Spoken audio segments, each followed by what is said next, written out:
All right, what's up, you guys? UFO Proof here, and I have a special guest for everybody. You guys are gonna flip out. All right, and I finally got him on here. It took forever to coax him on, but he came on. All right, we have Darin Crapo from UfoPlanet. What's going on, Darin? How you been, buddy?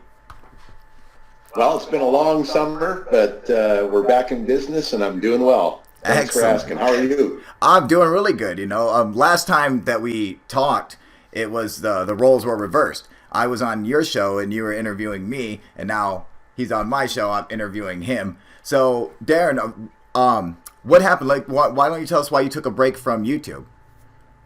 Well, there was a couple of reasons, actually, Kyle. Number one was last year was, well, I guess there's a few reasons.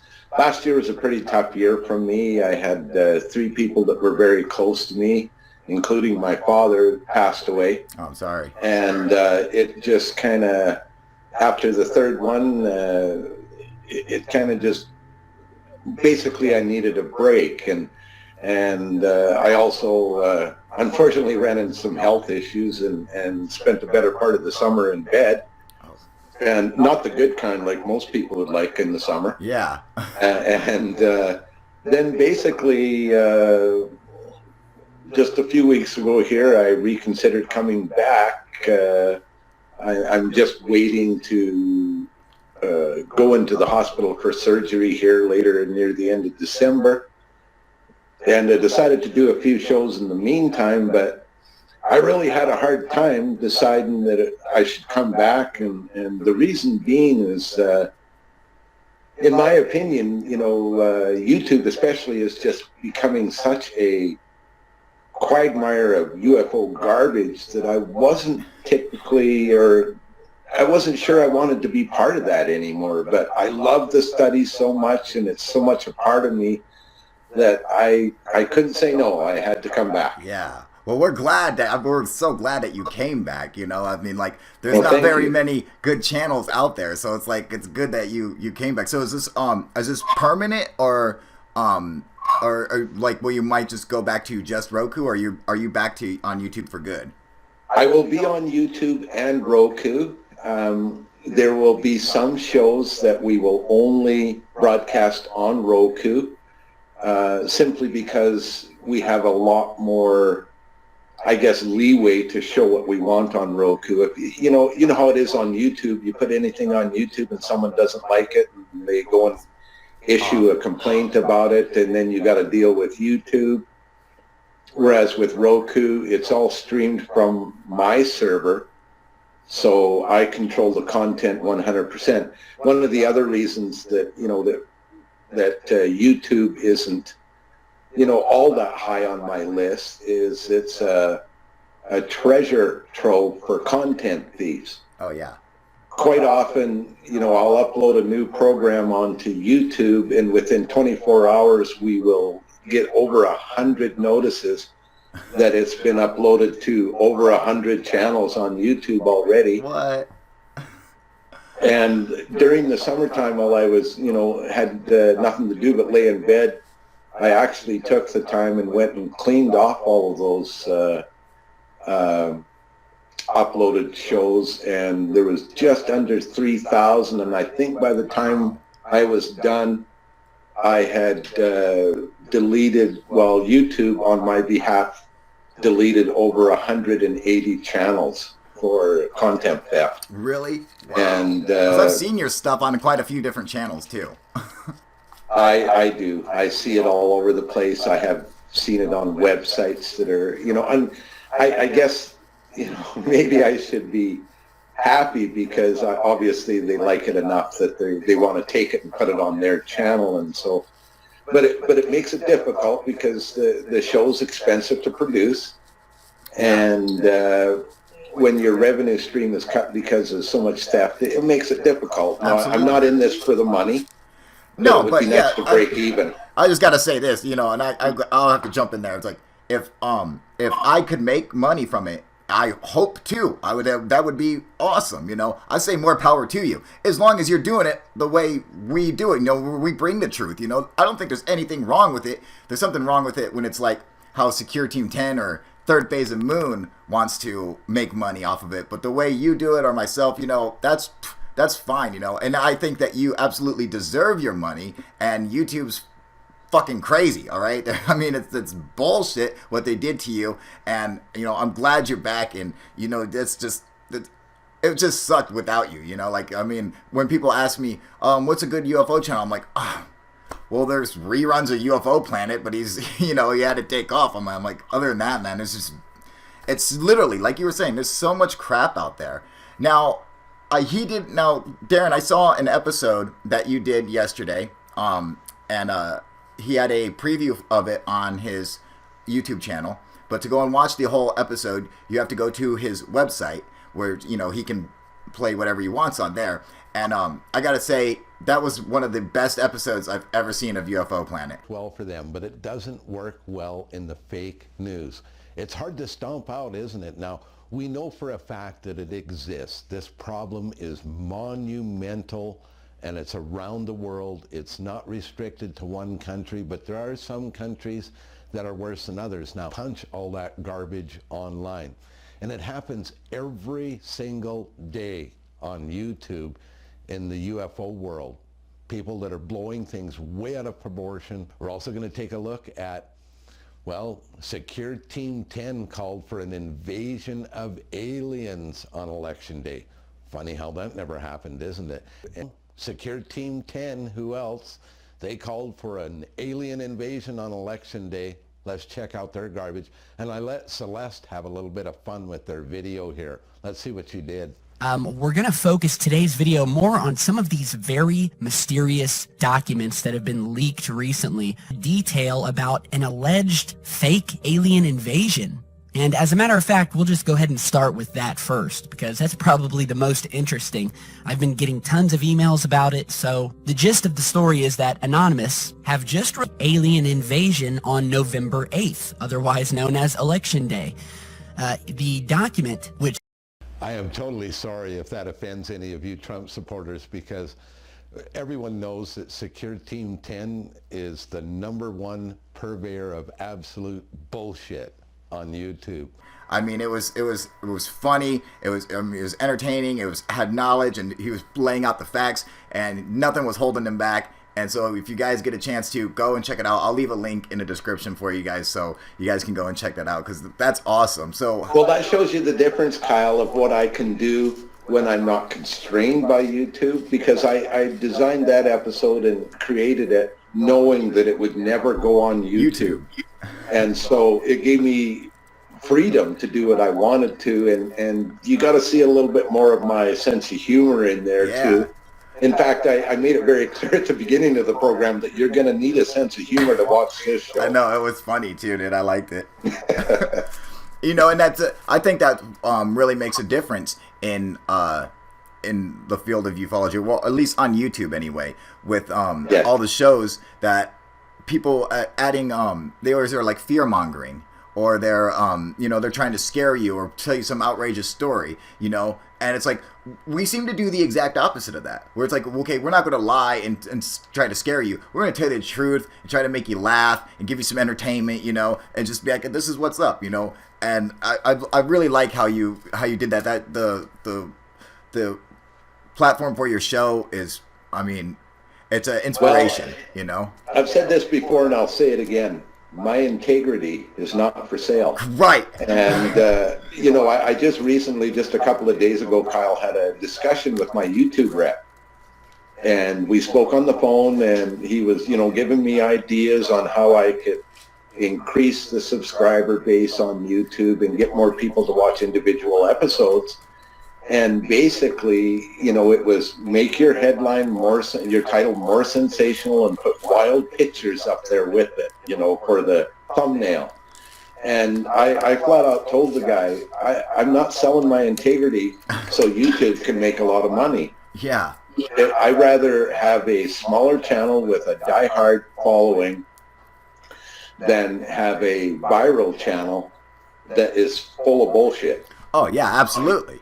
You know, I mean, at the end of the day, we have reputations that we need to protect, and like I say, it's just not worth that sensationalism. Plus, it doesn't lend to the study. It actually demoralizes it. It dumbs us all down. It makes us all look like we need to be wearing tinfoil hats. Yeah, exactly. And you know me well enough to know that is not the way I operate, nor is it the way I will ever operate. Nah, see, that's what I like about you, Darin. Exactly. You know, see, you're always, you know, you stand up for the truth.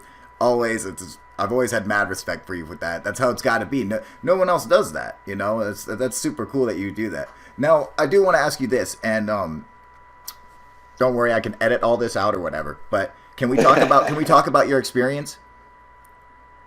That, no, I will not discuss. You're as bad as me, you know that? You're as fucking bad as me, dude. You know that? Well, here's what I've said, Kyle, and I will tell you this. I will give you a little bit of information because you're such a nice guy. Thank you. And that's that, you know, I'm an abductee, and I went through very, very profound experiences when I was younger. Wow. And for a long time, I did not know that I was an abductee. It wasn't until I got into the UFO world, you know, 6 years ago, that I discovered that that's what people call an abduction, the experiences that I went through. And I had an experience that is so incredibly profound and was witnessed by many that it's undeniable. And that when I say witnessed by many, I'm talking about even my parents, because I was just a small, you know, I was probably about 8 years old and maybe 9 when that occurred. And I've always maintained that when the climate was right in the UFO world, that I would share that deeply personal experience with the world. Yeah. But not as long as it's a quagmire of sewer that we find it in, the condition we find the UFO world in now, because it would completely get lost. And well, you know, I was raised on the farm, and we had a saying on the farm that you can only wallow with the pigs for so long before you begin to smell like one. Yeah. And that's kind of the way I have thought about the UFO world is, you know, if you put yourself in the same category as the garbage channels, you become that garbage too, whether you like it or not, simply by association of the topic. Exactly. And so I've maintained that when the climate is right, that I will come forward and share my personal experience, which I will tell you is so profound. I have shared it with a few people in the UFO world that are movers and shakers and people who know and understand, and they were amazed by it. And there will be a day, and when that day comes, I will definitely talk to you in an interview and share it all with your viewers. That would be excellent. Yeah, that's a promise I will make you right now, my friend. I will hold you to it, Darin. Don't think I won't. Don't think I'll forget about this. All right, just like, you know, I'll remember. Okay, I'll be like, hey man, what's up? You know, I have the same. That's so funny that you say it like that, because I have the same exact issue, and I think that maybe it might be that we might have it for the same reasons, being as in like, you want people to be accepting of what you're saying because you're telling the truth, you know? And so if you're going to get ridiculed because of all these other crazies that are out there, it makes you not want to say anything, you know? And I've done like 1 or 2 videos on my experiences. Nothing of the really good, the amazing stuff, you know, but some really, really close and awesome sightings and stuff. But it means so much to me. It's really hard to tell people, because if they don't sit there and be like, oh my God, that's the most amazing story I've ever heard, it just makes me so upset, you know? Like, I'm like, you got to understand, like, I saw it, like, it was like really, really there, you know? Like, you know, so I think I understand exactly why you don't want to tell it. It makes perfect sense to me, you know. I mean, I'm in the same. There will be a day. Yeah. I sincerely believe that there will be a day, and that day may be coming sooner than later too, because I actually had a Hollywood producer contact me. Really? And this producer is very, very famous.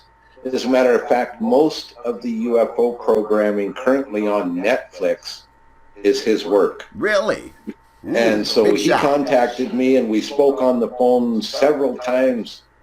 and we shared some things like that. And he asked me, you know, first of all, he said, you know, how do you end up with a show that looks professionally produced on YouTube? And, you know, and I told him, I said, you know, UFO Planet, the slogan for my program is take a journey into the unknown. And that journey for me was not only the UFOs, which was, you know, the major part of it, but it also included, you know, I bought my first video camera ever 2 weeks before I started the show. And I had never owned one. I'd never edited a video. I had never created a television show. So if you'd ever watched from episode 1 to episode 250 that I'm at now, you'll notice that there's a major change because there was a major journey there. And at the very beginning, I was as stupid as anyone when they come into the UFO world where they don't know anything. Yeah. And I didn't. I would see things on videos and totally misinterpret it. And that's why you don't see the first 35 episodes ever anymore. They've been removed from the internet because I felt that I said some things in those episodes that did not comply with my personal beliefs. Yeah. And my integrity. So I removed them from the internet, and some of those episodes, you know, were viral episodes that had several million viewers, and were making hundreds of dollars a day. But I took them offline because I did not want to be run through the mud. And let's put it this way: you can't have people respect you and trust you if you abuse that trust. Right. And I felt in those first episodes I had. So I removed them completely and kind of gave it a fresh start after I became a little bit more knowledgeable about what was going on and what was happening. And I'm glad to this day that I did that. Yeah. You know, that's a big deal, you know, like to be able to turn it to be like, no, you know what? It's like I learn, I want something better for, you know, myself and for the audience and everything, to be able to step back and say, no, you know, it's like, it's not worth it. And I mean, that's a big deal. I don't think, you know, too many people are going to understand what it's like if you got a good video, you don't want to get rid of it. You know, you're like, no, man, the video's doing great. You're making money off of it. You're like, sweet, you know, but if it's, you know, if it costs you your honor and your integrity, it's never worth it, you know? That's priceless. You can't buy integrity. You can't. And, you know, I just want to share a little experience with you because Please. This will maybe help you understand why integrity is so incredibly important to me. My day job is with Canada Police Report. So I deal with the police across this entire country virtually every day. I get hundreds and hundreds of emails. I talk to police officers on the front lines in the office. And one day the Royal Canadian Mounted Police called me up and we were having a discussion about some police issues. And then all of a sudden the person says to me, "Are you the same Darin Crapo that hosts a show called UFO Planet?" And I said, "Yeah, I am." And then I could hear her cover the phone, the receiver on the phone, and I could hear her tell everyone there, "Yes, it's him." And then I heard laughter come from everyone in the control room. But you know, the next day they submitted a video to me that was captured with a police dash cam. What? Oh. And so the Royal Canadian Mounted Police participated in UFO Planet. Wow. And to me, I felt like I have achieved my goal. Even the people that I work with on a daily basis felt that I had enough integrity that they would participate. Yeah. And so, yeah, they sent me a really nice video of a meteorite entering the atmosphere up near St. Albert, Alberta.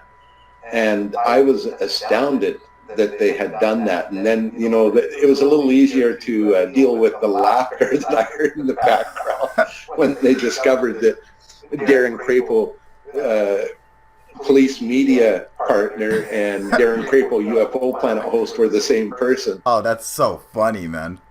Yeah, it was quite a highlight of my UFO days, let me tell you. Man, that's a cool story. Is that video still up?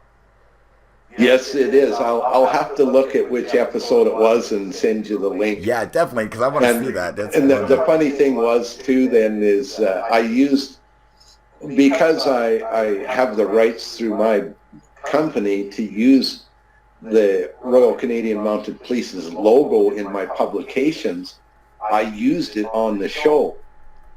And then I had a major fight with YouTube. And of course, you know, they said, well, you can't use their logo on your program. And I'm like, well, they submitted it to me. And so I had to spend 5 or 6 days fighting back and forth with them before they finally gave up. Wow. Of course, it didn't hurt that I, you know, just forwarded on the email from the police. Yeah. Right to them. And so they couldn't argue that at any point anymore. But you know, that's why, and it's not only that isn't the only reason, because of my day job. It's because I'm a decent human being, and I do not like to mislead people. Sometimes I get it wrong, Kyle. Sometimes I mess right up. We all do. And I call an eagle a UFO because it looks like one.